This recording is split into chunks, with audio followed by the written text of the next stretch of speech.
یا ایھا الذین آمنوا استعینوا بالصبر والصلاۃ ان اللہ مع الصابرین۔ اے مسلمانوں، اے لوگوں جو ایمان لائے ہو، مدد حاصل کرو صبر سے اور نماز سے۔ اے مسلمانوں، اللہ تبارک و تعالیٰ نے پہلے صبر کے بارے میں حکم دیا، پھر نماز کے بارے میں حکم دیا۔ نماز جو ہے یہ اسلام کا دوسرا بڑا اہم رکن ہے، اور کتنی اہمیت ہے اس نماز کی اسلام کے اندر۔ لیکن اللہ تبارک و تعالیٰ نے اس آیت مبارکہ کے اندر ارشاد فرمایا، اے مسلمانوں مدد حاصل کرو صبر سے اور نماز سے۔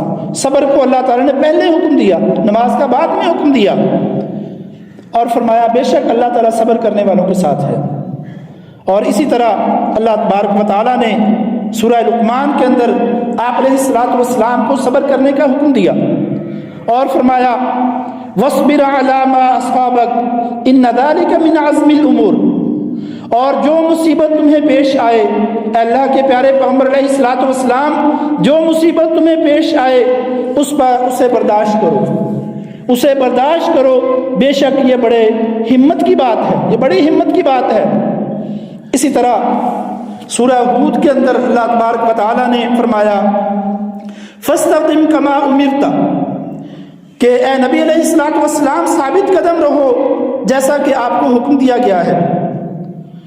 اسی طرح اللہ تبارک و تعالیٰ نے فرمایا وَبَشِّرِ الصَّابِرِينَ، اور صبر کرنے والوں کو خوشخبری سنا دیجیے۔ اے اللہ کے پیارے پیغمبر علیہ الصلوۃ والسلام، آپ جو لوگ صبر اختیار کرتے ہیں آپ ان کو خوشخبری سنا دیں۔